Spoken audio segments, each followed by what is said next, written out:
नमस्कार, आप देख रहे हैं चकाचक एक्सप्रेस और मैं हूं वर्षा श्रीवास्तव। कोरोना के बढ़ते मामलों और देश भर में फैली अव्यवस्था के चलते एक बार फिर से लॉकडाउन का खतरा बढ़ गया है। इस खतरे को भागते हुए इस बीच बिहार के कोरोना के बदतर हो रही स्थिति के बाद मुख्यमंत्री नीतीश कुमार मीडिया के सामने आए और बताया कि फिलहाल बिहार में लॉकडाउन नहीं लगेगा।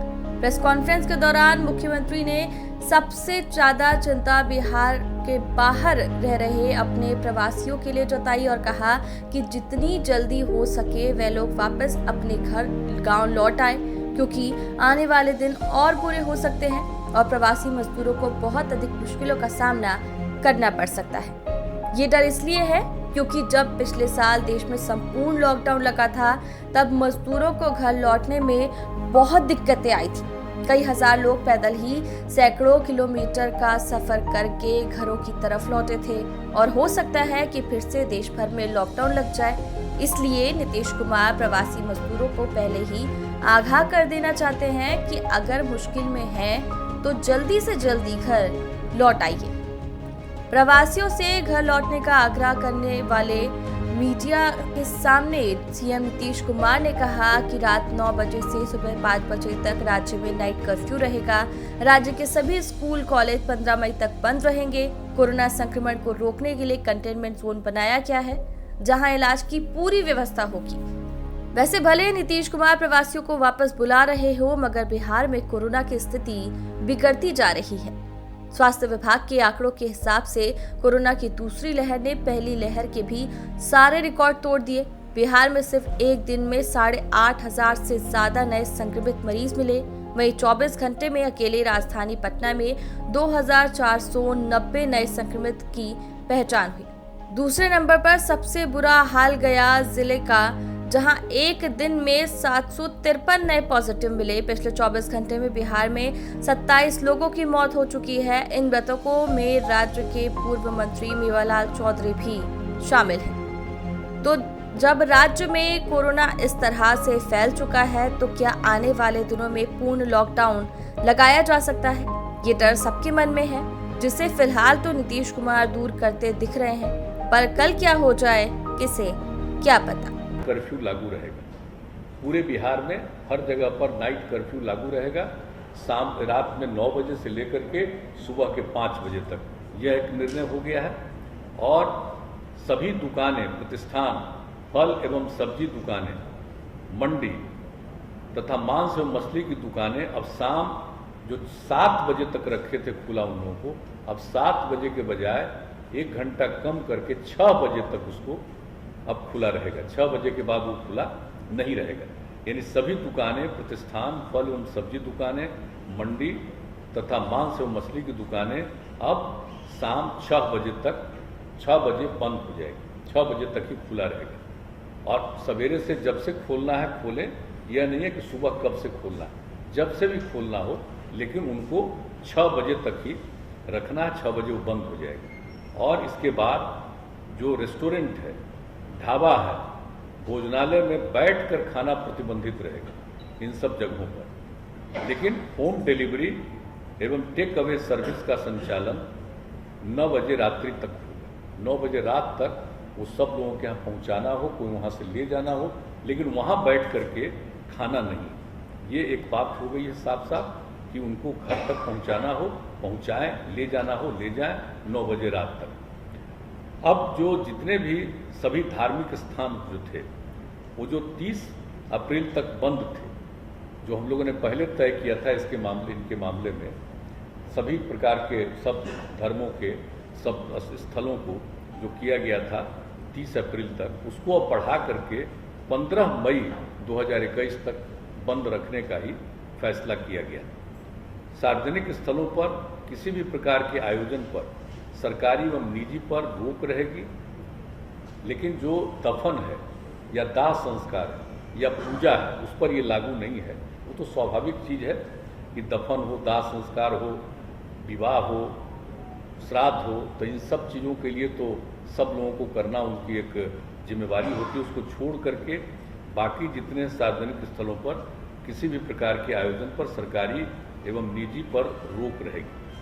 अब जो कुछ भी पहले हम लोगों ने दफन दाह संस्कार शादी विवाह ये सब के लिए जो किया गया था और श्राद्ध के कार्यक्रम के लिए, तो उसमें जो हम लोगों ने किया हुआ था पहले कि जो भी करेंगे दफन और दाह संस्कार के लिए 50 का किया गया था पहले, अब उसको घटा करके 25, दफन और दाह संस्कार में 25 से ज़्यादा मत करिए। और फिर जो शादी और श्राद्ध का कार्यक्रम था उसके लिए 200 व्यक्तियों का किया गया था, अब उसको घटा करके आज निर्णय लिया गया कि 100 व्यक्ति से आगे मत बढ़ाइएगा। कि जितना तेजी से फैल रहा है और किन्हीं को कुछ मालूम नहीं है, इसका बहुत नुकसान होगा, इसलिए इन दोनों के बारे में यह भी निर्णय लिया गया है। और इसके बाद दिन के समय भीड़ भाड़ भरे इलाके एवं सब्जी मंडी में भीड़ में कमी करने के लिए जिला पदाधिकारी बाजार एवं सब्जी मंडियों को सिलसिलेवार ढंग से स्टैगर्ड मैनर नए स्थलों पर खोलने की व्यवस्था करेंगे। वहाँ पर नहीं जहाँ है बहुत भीड़ भाड़ होती है, अलग जगह पर उनको सुनिश्चित कराएंगे कि आप यहाँ पर खोलिए, यहाँ पर रहिए। एक ये भी व्यवस्था करने का किया गया। और जिला प्रशासन द्वारा आवश्यकतानुसार नगर क्षेत्रों एवं प्रखंड मुख्यालयों में धारा 144 का प्रयोग कर अनावश्यक भीड़ को नियंत्रित करने हेतु नियमानुसार वो कार्रवाई करेंगे। यानी एकदम बिल्कुल 144 लागू करने के लिए हर जिला प्रशासन को अधिकार दे दिया गया है कि आवश्यकतानुसार जहां कहीं भी हो वो अपना 144 की धारा लगाएंगे। ये भी निर्णय ले लिया गया। तो एक जो अभी के बारे में जो निर्णय हो गया है जिसकी जानकारी हम लोगों ने दे दी है, और ये सब जो है जितने प्रतिबंध लगाए गए हैं इसके अलावे जैसे आवश्यक सेवाओं पर किसी प्रकार का प्रतिबंध नहीं है, जैसे परिवहन, बैंकिंग, डाक, स्वास्थ्य एवं इससे संबंधित सेवाओं, फायर, पुलिस, एम्बुलेंस आदि पर किसी प्रकार का प्रतिबंध नहीं, छूट रहेगी। और ई कॉमर्स की गतिविधियां एवं उससे संबंधित प्रतिष्ठान भी इस प्रतिबंध से मुक्त रहेंगे। अंतर जिला एवं अंतर्राज्यीय सार्वजनिक परिवहनों पर कोई रोक नहीं होगा, यानी परिवहन के बारे में जो कहा, और निर्माण कार्यों एवं औद्योगिक प्रतिष्ठानों पर भी किसी भी प्रकार का प्रतिबंध नहीं रहेगा। तो इन सब चीज़ों पर प्रतिबंध नहीं रहेगा, लेकिन बाकी सब चीज़ों के बारे में बता दिया गया है। कार्यालय के बारे में, दुकान के बारे में, किन किन चीज़ों को प्रतिबंधित करना है, किस चीज़ों को खुला रखना है, कितने बजे तक चलेगा, कार्यालय कितने बजे तक चलेंगे, और रात में 9 बजे से लेकर के सुबह 5 बजे तक का जो ये इंतजाम कर दिया गया है कि नाइट कर्फ्यू के बारे में, तो वो भी पूरे तौर पर सब जगह के लिए लागू करने का निर्णय ले लिया गया है। तो हम लोगों ने अभी ये किया है।